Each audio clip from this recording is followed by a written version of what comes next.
നമ്മൾ പോകുന്നത് മനോഹരമായ ഒരു ബസ് സ്റ്റോപ്പിലേക്കാണ്. ഈ ബസ് സ്റ്റോപ്പിന് ഒരു കഥ പറയാനുണ്ട്.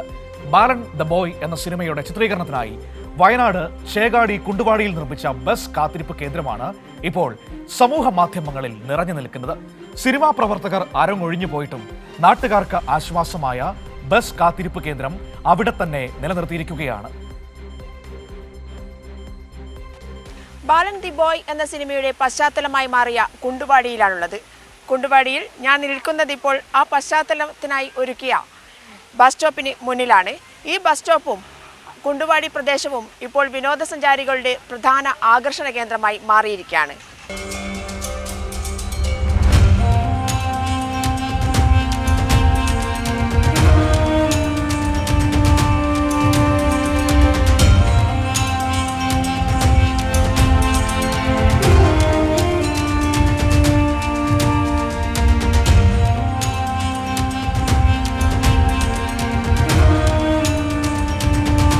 ചില സിനിമകൾ അങ്ങനെയാണ്.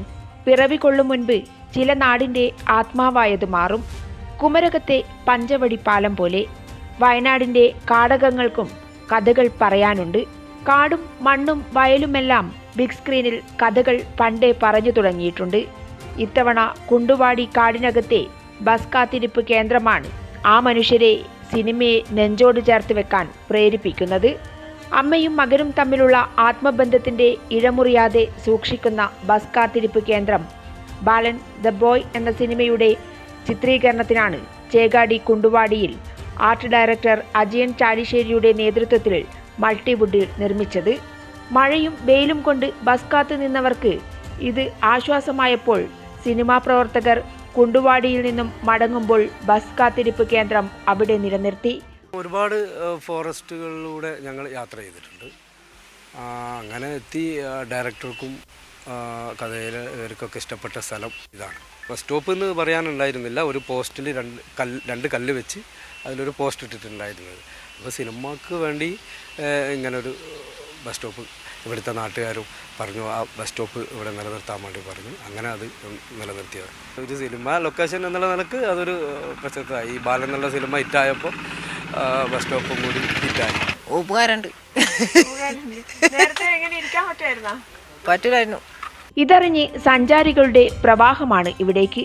വനം വകുപ്പിന് ഇപ്പോൾ സഞ്ചാരികൾ വലിച്ചെറിയുന്ന മാലിന്യങ്ങൾ തലവേദനയായി. സിനിമാ പ്രവർത്തകൻ കൂടിയായ റഫീഖിനെ ഇവിടേക്ക് വിളിച്ചു വരുത്തിയിരിക്കുകയാണ് വനപാലകർ. ഇത് ഉപകാരപ്പെടുന്നുണ്ട്. ഇപ്പോൾ എന്താ വനവകുപ്പ് പറഞ്ഞു വെച്ചാൽ ഇവിടെ കണ്ടമാനം ആൾക്കാർ വന്നിട്ട് ഇവിടെ ഫോട്ടോ എടുക്കുന്ന കണ്ട്, പിന്നെ ഒരു എന്താ വെച്ചാൽ ഈ കവറുകൾ വേസ്റ്റ് സാധനങ്ങൾ കാട്ടിലിറങ്ങുന്ന കൊണ്ടാണ് വിഷയം. ഫോട്ടോ എടുക്കുന്നുണ്ട് വിഷയമല്ല. അതുകൊണ്ടിപ്പോൾ അവർക്കൊരു തലവനായിട്ടുണ്ട്. ഇപ്പോൾ നമുക്ക് നാട്ടുകാർക്ക് ഭയങ്കര ഉപകാരമാണ്. അപ്പം ഇത് പൊളിക്കാണ്ട് നിലനിർത്തണം എന്നാണ് ഞങ്ങൾക്ക് ഒരു ആഗ്രഹം. ആഗ്രഹപ്രകാരം ഞങ്ങൾ DF-ന് പിന്നെ സമിതി കൂടിയിട്ട് ഒരു ഇത് കൊടുത്തിട്ടുണ്ട്, ഒരു മെമ്പറാണ് കൊടുത്തിട്ടുണ്ട്. അപ്പോൾ DF അനുകൂല നിലപാടാണ് സ്വീകരിച്ചതെന്നാണ് പറഞ്ഞത്. സിനിമയിൽ തങ്ങളുടെ നാട് ഇടം പിടിച്ചു എന്നുള്ള സന്തോഷം മാത്രമല്ല, വിനോദസഞ്ചാരികളുടെ പ്രധാന ആകർഷണ കേന്ദ്രവും ഒപ്പം ഒരു ബസ് ഷെൽട്ടർ എന്ന ആശ്വാസവും ഈ നാട്ടുകാർക്ക് ഇപ്പോൾ കൈവന്നിരിക്കുകയാണ്. കുണ്ടുവാടിയിൽ നിന്നും ക്യാമറമാൻ അനിൽ കല്യാശ്ശേരിക്കൊപ്പം PV ജോഷില.